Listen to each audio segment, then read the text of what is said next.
One of my favorite things in the world to do is watch Friends. I know it's been off for years and years. It's not even around, but I still find myself binge watching old episodes. And I was thinking about this today and thinking, it's the predictability of the friends in the circle, right? You have Chandler with his quirkiness, Monica with her type A of just everything has to be so neat and tidy and organized. It's Phoebe's ability to make you laugh at her silly songs. Ross always comes in with those smart comments, and Joey and him and his food, like it is just so hilarious. And of course, Rachel, she just brings everybody together, and it's just such this beautiful, cohesive team of people.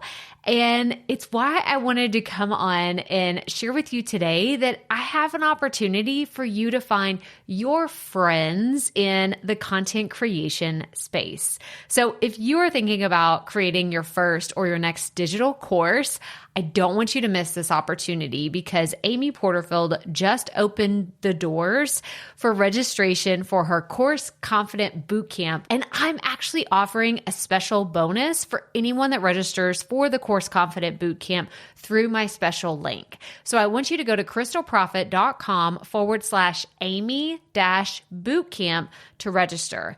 That's crystalprofit.com/Amy-bootcamp.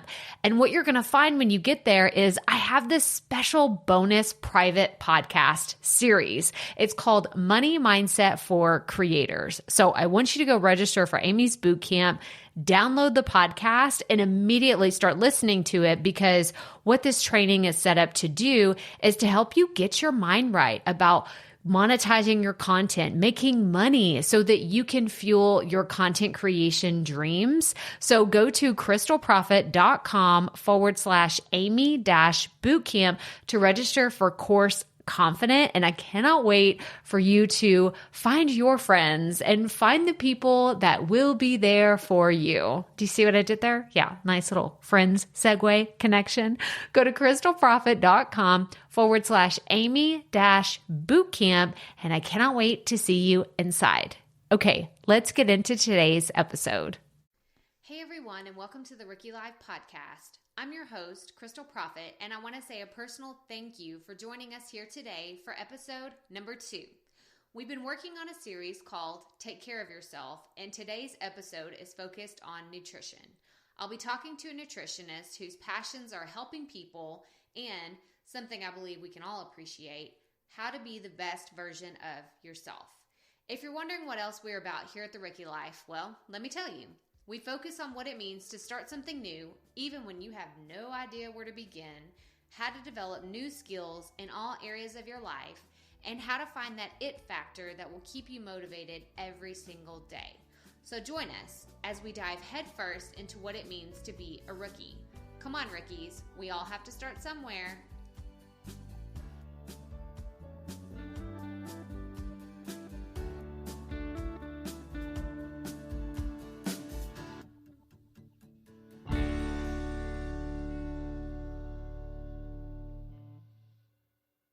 Hey rookies, welcome to episode number 2. We're continuing our series, Take Care of Yourself, and I can't wait for you to hear today's guest. Y'all, I found us a nutritionist who knows what it's like to be a busy mama on the go. She knows how to deal with picky eaters, and she's even going to help us improve our relationships with food. Kelly Gill has worked as a registered dietitian since 1999. She got her bachelor's degree in nutrition from Stephen F. Austin and her master's in nutrition from Texas Women's University in Houston. And about a year ago, she became a board-certified specialist sports dietitian. Guys, Kelly's qualifications totally blow me away, and I'm just so honored that she took time out of her busy schedule to share some of her insightful tips on nutrition with us today. Kelly currently works for Baylor Scott & White, Texas Spine and Joint Hospital in Tyler, Texas, and she's in their sports medicine program. She specializes in outpatient nutrition and helps people reach their nutrition-related goals. She also recently started a medically monitored rapid weight loss program. Kelly's husband is the high school girls basketball coach in the small town where they live, and together they have 3 kids, ages 9, 11, and 12. So rookies, I hope you find lots of good information from my interview with Kelly. All right, Rookie Life Podcast, I'd like to introduce Kelly Gill. She is a nutritionist and dietitian in the East Texas area, and we are joined here by her to give us some advice on nutrition and healthy living and just all about food. Who doesn't love food, right? So welcome to the show, Kelly. Hi, thanks.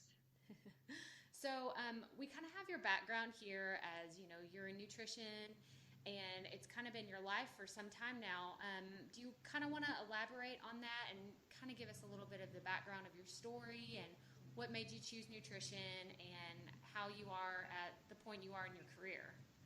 Okay. Well, actually, it's kind of an interesting decision that I chose nutrition.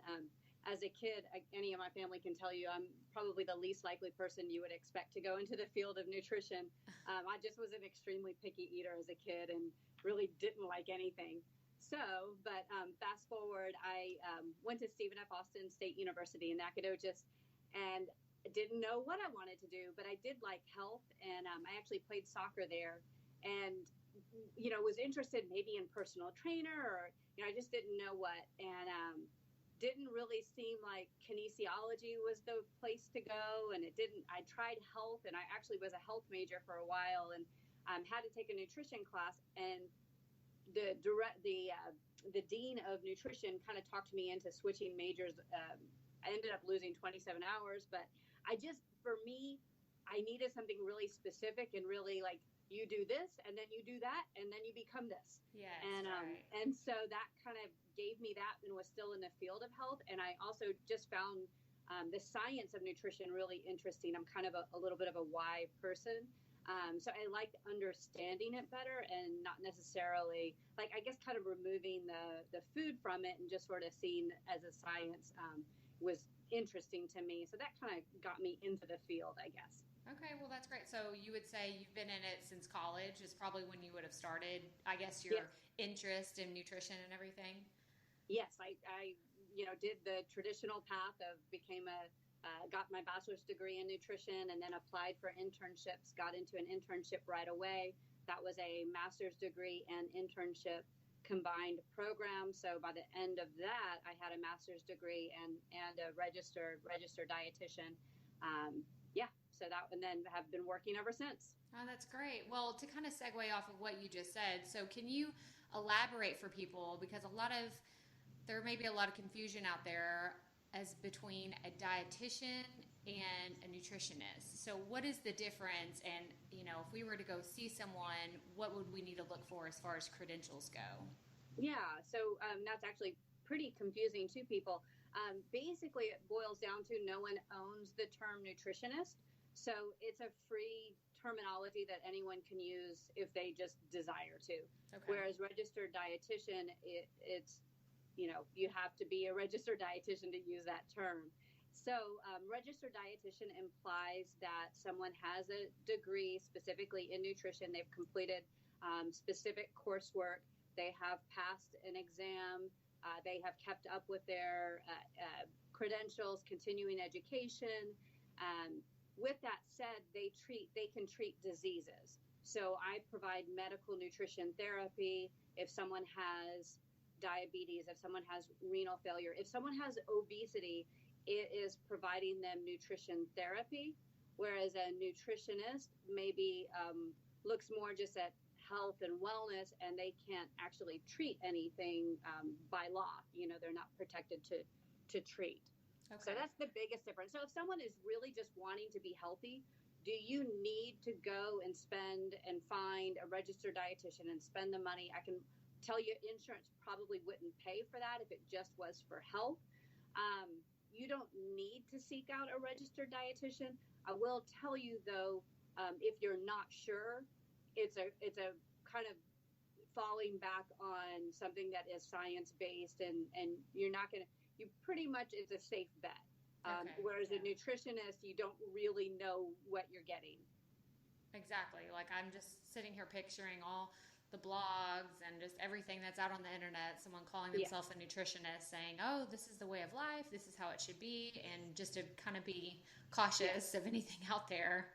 And that doesn't have to be a bad thing. You just don't know. Like, it could be somebody perfectly sound and awesome and incredible, but you don't know. Exactly. Yeah, a nutritionist or a dietitian would never really give you any kind of bad advice. So if there is something out there you're not quite sure about, I would definitely second guess it or seek professional, guidance on what you should do or what you should follow.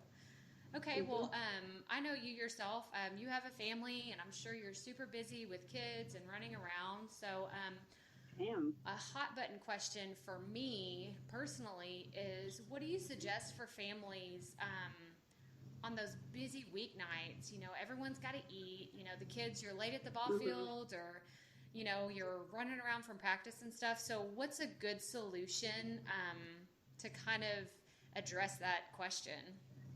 Well, I think probably my first go-to advice is always plan ahead.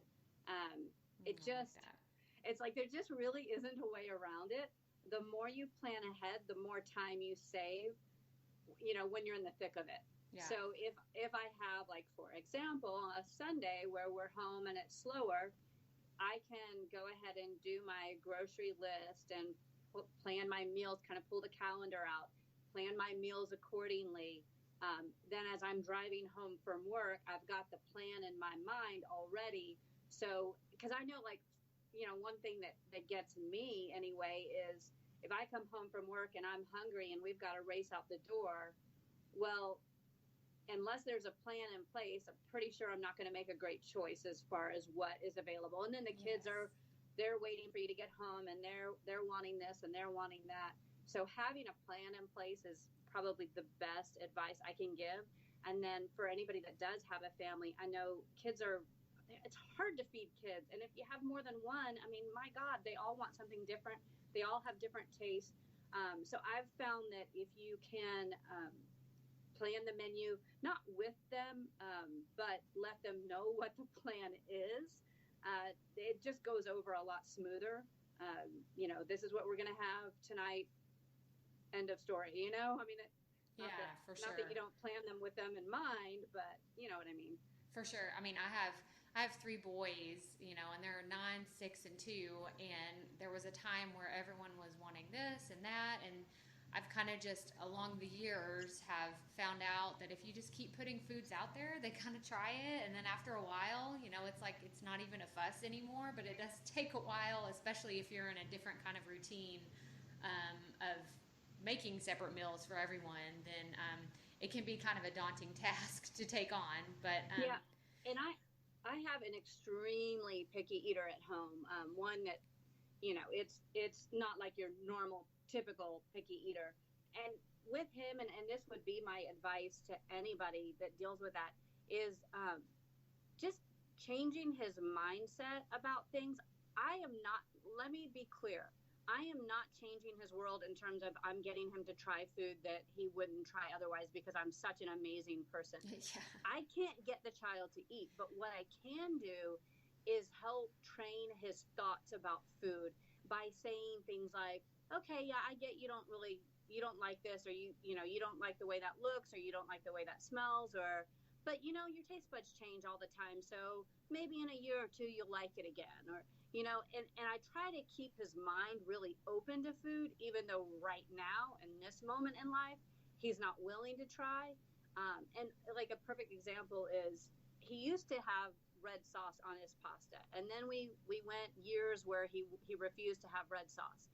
And then he came home one day from a friend's and he was like, Mom, you know how you say our taste buds change all the time? Well, the sauce smelled really good, so I thought I would try a little bit, and I really liked it. And so I think I like red sauce now, Mom. And now he eats red sauce on his pasta, and that's one of the only things he eats now. But yeah. Well, no, that's so good. Like, that's just it's just such a good point that it's just an open-mindedness and kind of a carefree kind of attitude towards it. Like, oh, it's okay if you don't like it right now, but we're not going to worry that much about it. Yeah. I think that's well said about not worrying. Just really in general, I think with the health crisis, and I know, like, you get this little window of time where you're, as a mom, trying to raise your kids and put them out into the world, and it's so hard to get everything right, and it's so overwhelming to do it all. And I think food tends to be one of those things that it's kind of this all or none for a lot of people, where either I'm going to just overhaul my whole life and we're going to eat nothing but organic and everything is going to be vegetables and no dairy and no gluten. And then it's like, there just has to be some middle ground with it. And so I think that's all about like not making food too big of a deal. It's about kind of minimizing it. Like, we do the best we can, and we try to eat more vegetables and more fruits, but we just don't get fixated on it too much either. Well, I'm so glad that you said that, because I feel like there's this weight of, like a lot of moms out there just kind of went, okay, like, thank you for saying that, because I know for me, for a long time, I just struggled with, okay, what is that? Let me read the label. Like, where'd that come from? How much of this is it having it? And I was just so overwhelmed with it for a long time. I know I was driving my husband insane. I was probably driving the kids crazy too. They just couldn't say anything about it. But you're absolutely right, about just not being so consumed with the idea and just making it more of a carefree, again, kind of attitude towards it. It is important, but it's not our entire world. Right. So I love that. I love that point.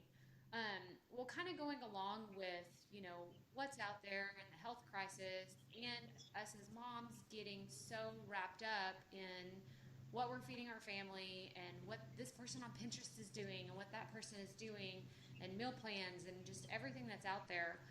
What advice would you give to someone who is trying to go down that path, but is just absolutely overwhelmed with the grocery store and grocery shopping and trying to feed their family and not spend hundreds and hundreds of dollars at the grocery store? Mm-hmm. I think I'd just pick one area to focus on. I don't know if you've heard SMART goal setting. SMART is the acronym. Okay. Yeah. But it's setting SMART goals, which are: SMART is specific, measurable, attainable, realistic, and time-based. Basically what that means is, instead of just saying, I need to eat better, it's saying, okay, isolating, like, okay, maybe I'm just going to focus on, I don't get enough fruits or vegetables, and I'm just going to focus on that. Or can I shop local for this? Or maybe it's, I'm going out to eat for lunch every day, so I want to change that one behavior, and I'm going to swap that out with this plan. And it's real specific, and it's measurable, and it's attainable, meaning it has to fit into what you're doing right now. And so, I would say just pick one area, whether it's, looking at breakfast, lunch, or dinner, or whether it's looking at the whole, like, food groups, like I needed more fruits and vegetables, or I need to make sure that my meals are balanced with protein, carbs, and produce, or, like, it's just pick one something that you want to get better at and just focus on that one something. Okay, that's great. That's so good. And I have heard of the SMART goals before, but I think you saying it aloud just kind of reiterates that is so applicable to so many areas of our life. And I'd never thought about it with food before. And that's just such a good point to help us kind of, go from, maybe our habits aren't super healthy, but we're trying to get there, that it's just kind of that one baby step, that one step at a time. And then once you achieve that, it's a lot easier to move on to the next aspect of your life. You kind of have to look at, I think you have to analyze too, like, what is it that you feel like is the one thing that's the one limiting factor? What's getting in your way of reaching your goal? Or what's the first thing that's getting in your way of reaching your goal?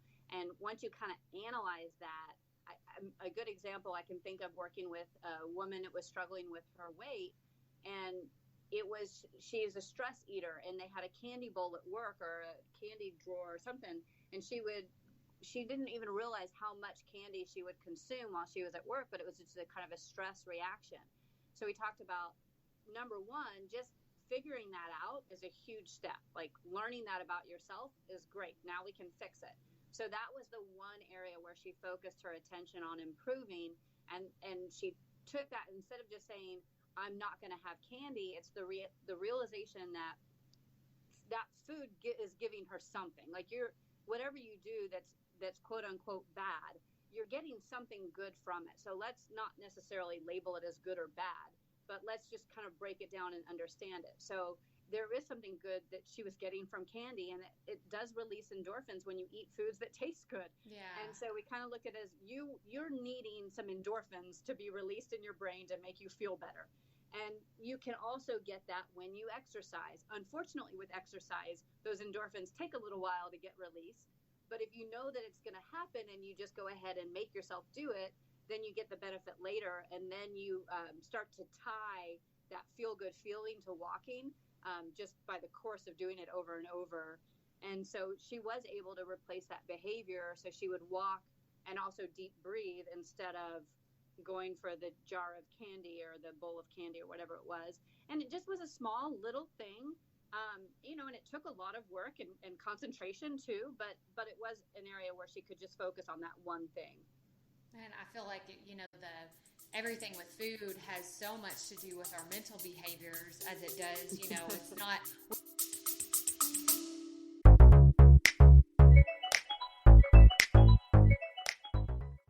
Being a woman in business comes with its own unique set of challenges, but also so many opportunities. We get ahead by leaning in to what makes us different from business as usual. I'm Samantha Hartley, host of Profitable Joyful Consulting, inviting you to a special 6-episode series exploring the experience of being a woman in business. You want to hear from women consultants who've hit $1 million, who sell 6-figure engagements, or who've broken their own revenue ceilings? Yeah, those are my clients, and they'll be sharing too. Join me for 6 must-listen episodes that tackle key challenges for women consultants. Follow Profitable Joyful Consulting on your favorite podcast app. Kind of pretend like we're all on autopilot, and some of us are, whether it's a good habit or a bad habit. But now I'm sitting here thinking of my own stressors. I'm like, oh yeah, I will go grab that if I'm getting stressed out or something. So that's good to know. So it's a positive mindset and just a good relationship with food overall, I think is really strategic to having a healthy lifestyle. Yes, absolutely. Well, you're saying that it reminds me of my professor when my first nutrition 101 course. The professor wrote the first day on back when they had chalkboards on the chalkboard, nutrition equals behavior equals nutrition or whatever it was. And then she puts a slash through that equals sign, it was knowledge equals behavior. And she slashed out equals, knowledge does not equal behavior. If it were just a science, then I wouldn't have a job because we would all be eating perfectly. So much of what I do is behavior focused. Yes, no, and that's so great that we're talking about this because, the series is talking about everything that has to do with taking care of yourself. And I think that food is one aspect of it, but your relationship and your mentality towards food, it just goes hand in hand. And I'm so glad that you pointed that out because until someone had told me that, I hadn't even thought about it. I had never even really associated the two. I was heavy at one point.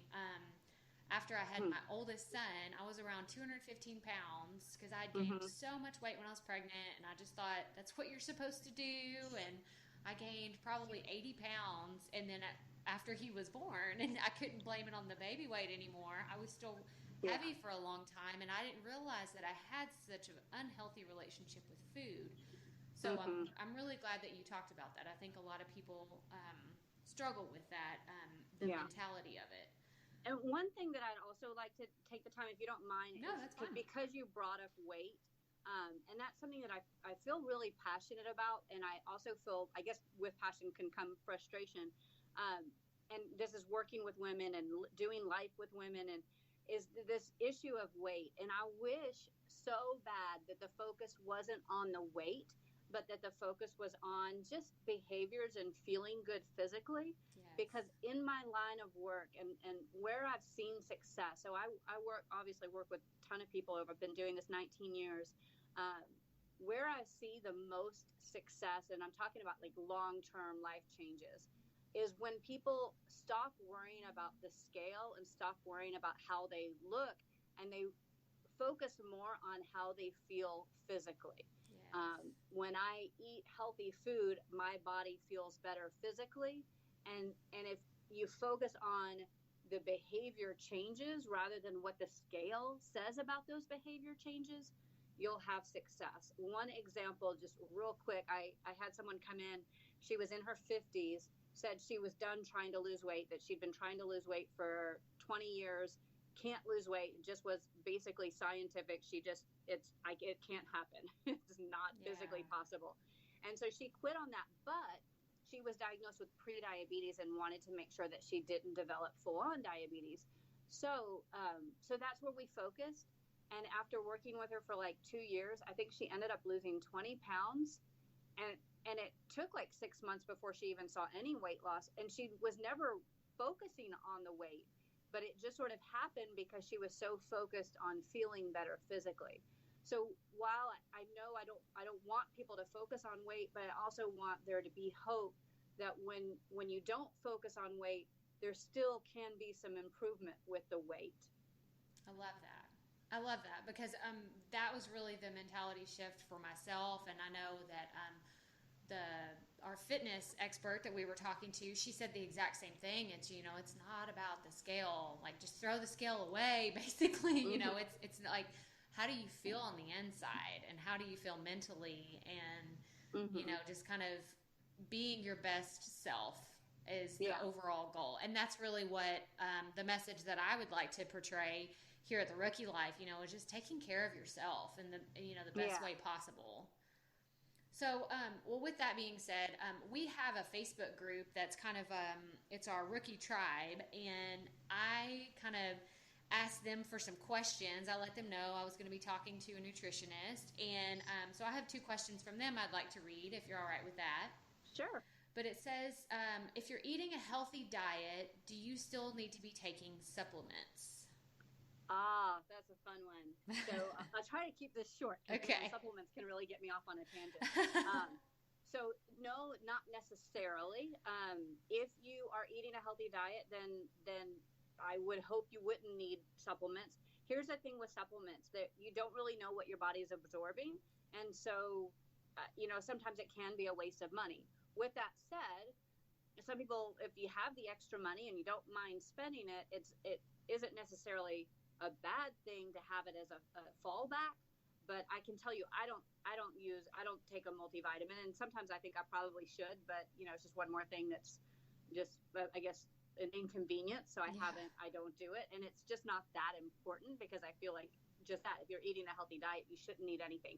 Well, there are a few exceptions though. I will say, vitamin D for one, there's just not enough vitamin D in food really to get it in your diet.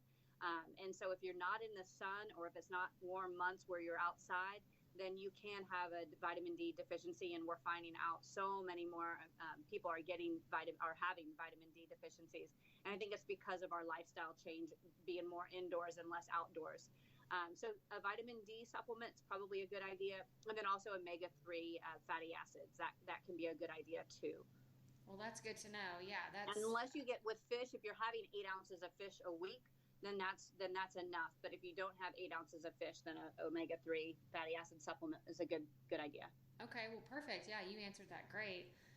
My next question is, what are your thoughts on the trendy keto diet? And this is my disclaimer, I've seen about it, but I personally don't know all the details about it. So if that's something you're familiar with, can you elaborate on that or kind of give your 2 cents?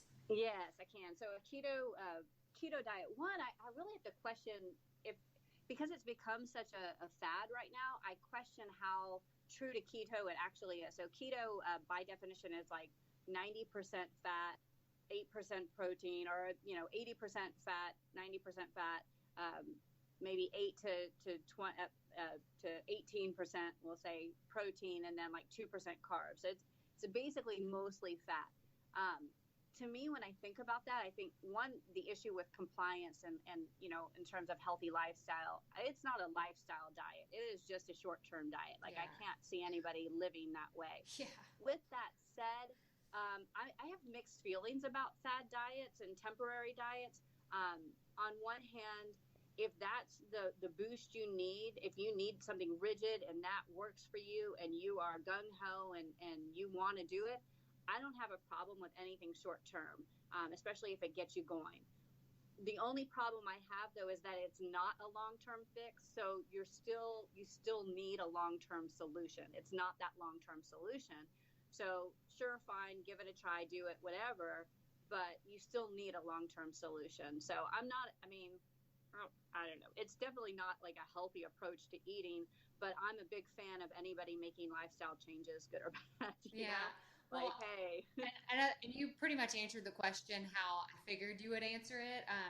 I've taken a few nutrition courses myself, and I've been interested in nutrition for a long time, and that's kind of textbook. It's not about a trendy, new, hot off the press, this is what everyone's doing, and I've lost so much weight. It's more about what are you going to do for the rest of your life to take care of your body and take care of yourself. Yeah. So, well, I have some what I'm calling keeping it real questions, and it's what we're asking all of our guests. And they're just some kind of fun rapid fire questions. If you don't mind answering them, some of them are lighthearted, some of them are a little bit more serious, but it's really just all in good fun. Okay. So the first one I'll ask is, if you do stick to a pretty regular schedule of eating and everything, what would be your quote-unquote cheat day meal? You know, what is your I'm going to indulge. Like, what is your favorite food that you like to indulge on? I am, this is really pathetic and sad, but I would say like snacky, salty, crunchy snack food. I love it. I love like chips or, I don't know. Yeah. Salty, crunchy. Yeah. Like Cheez-Its and Goldfish and like that kind of, that's right up my alley.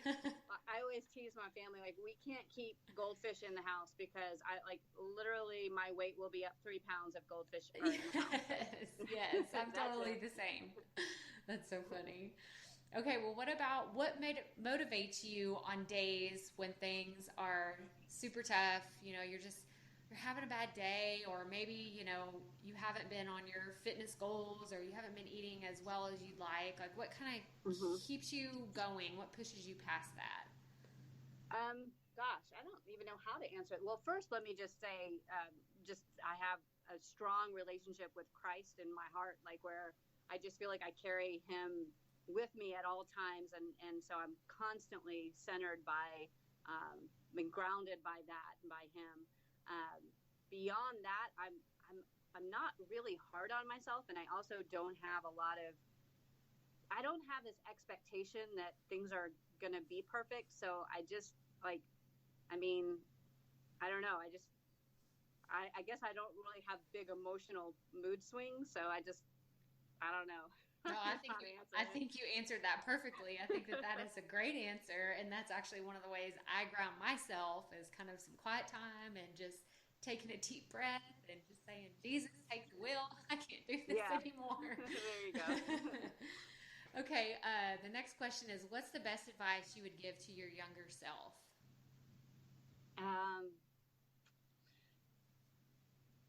I think I would say that I'm not going to be as great as I think I'm going to be. Ooh, like life is not, I don't know, life just has a way of humbling you that's great and that's wonderful. I guess maybe it's that control of, I'll do this, you have this list of being this perfect person. Yes. And I guess I would say, maybe drop the list. Let life just happen. I love that. Oh my gosh. Yeah, it's totally true. And I think that will resonate with a lot of people out there because we hold ourselves to a pretty high standard. Yeah. I think I saw a pin and it said something like, I was such a better mom before I had kids. Yes. Oh, that's so true. Oh, especially when it comes to motherhood. That's a topic we could talk about for hours and hours and hours. We won't get into all of that. Well, thank you so much, Kelly, for coming on. Is there anything else that you'd like to share? Is there a way for people to connect with you or to find out more about you? Sure. Well, and actually, unfortunately, our website is down, but we are brand new. So I work for Baylor Scott & White, Texas Spine and Joint Hospital, And we have a Facebook page, the Sports Medicine Facebook page. So that's one way. We're starting that, and we're kind of slowly getting onto that. But also just personally, Facebook is probably the best way. And it's Kelly Frank Gill. Frank is my maiden name. Okay. Awesome. Well, thank you so much for coming on the show today. And I think we've covered some amazing things. And I'm sure there will be even more questions out there that will continue the conversation. And I'm just so happy that you were able to join us. So thank you so much. And I really appreciate it. Thanks, Crystal. Man, Kelly was great, wasn't she? I could have talked to her for hours and hours about food and nutrition. Her practical advice, especially coming from another busy mama, just helped me rethink some of the things in my own life as far as pressure that I put on myself and trying to do it all and be everything to everyone. But just to recap what we covered, we were reminded that no one owns the term nutritionist. So watch out for who you're receiving information from. Just like anything else, don't believe everything you read on the internet, even if it is part of an amazing, tasty video or it's the top pinned pin on Pinterest. And another thing was to always plan ahead. To quote Kelly directly, she said, "The more time you plan ahead, the more time you save." And I love that. And just to give you a quick little story, you can ask my husband, Seth, but I live by my grocery store pickup. Live by it. I order my groceries online. I set an appointment that works into our schedule, and this has literally saved my life. It saves me time. It saves me money. I'm no longer doing that impulse shopping that I was doing before, and it has saved my freaking sanity. Like, that's probably the biggest factor. Shopping with 3 hungry kids in the store is no longer an issue for me. I don't do it, and it has been absolutely glorious and life-changing. But anyway, that's my little rant on grocery shopping. Another thing that Kelly mentioned were SMART goals, which is specific, measurable, attainable, realistic, and time-based. So if you're looking to change something in your nutrition health style, then I encourage you to sit down and set some goals. Maybe it's for the next 6 weeks. Maybe it's for the next 6 months. But I really encourage you to do this because it can make such a difference in your overall health and fitness. But the number one, are y'all listening? Tune in. The number one takeaway I want everyone to remember is that sometimes we just need to change our mindset about food. So maybe we need to figure out how to have a healthy relationship with food. If you need guidance, raise your hand. I have been there. I have needed someone to tell me, do not put that in your mouth. That is bad for you. It's got too much of this, not enough of that. If you don't know where to start, go to your healthcare provider. Please seek out professional help if you need it, or go ask your girlfriend who had someone give her a nutritionist number and now she looks amazing and feels amazing. Get advice from people who are doing great things in their life because you want to be like that. You want to feel good about yourself. And I just really encourage you to seek out a way to get that for yourself. But feel free to hop on over to crystalprofit.com. That's Crystal with a K and Profit with 2 F's and 2 T's. And check out the show notes for this week's episode. And you'll find the links to Kelly's social media. Guys, I'm so happy you joined us here today for the Rookie Life podcast. Be sure to subscribe to the show so you don't miss any future episodes. And there are some really, really, really exciting things right around the corner, and I can't wait to share them with you. But please feel free to rate and review the show. I'll be choosing random reviewers to receive some cool Rookie Life merchandise, and I don't want you to miss out on the opportunity to get some of these really cool things. But that about does it for episode number 2. Stay tuned for next week's show, and remember, keep it up, rookies. We all have to start somewhere.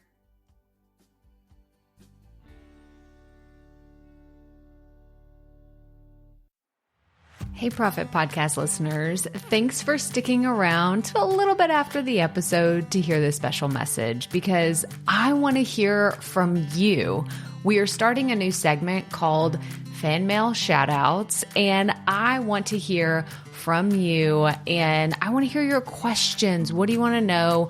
What questions have you been dying to ask me? So here's how to make this happen. Go to the app where you're listening to this podcast right now. Go there. I'll wait a second. Okay. Now, once you're there, you're going to see a hyperlink at the top of the episode description that says, send Crystal a text message. And that's all I want you to do.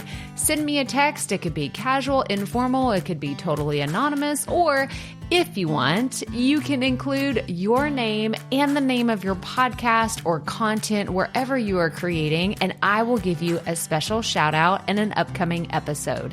So again, go to the show notes for where you're listening to this episode right now, and it will say, send Crystal a text message. And I cannot wait to hear from you and give you a shout out in an upcoming segment of Fan Mail Shoutouts.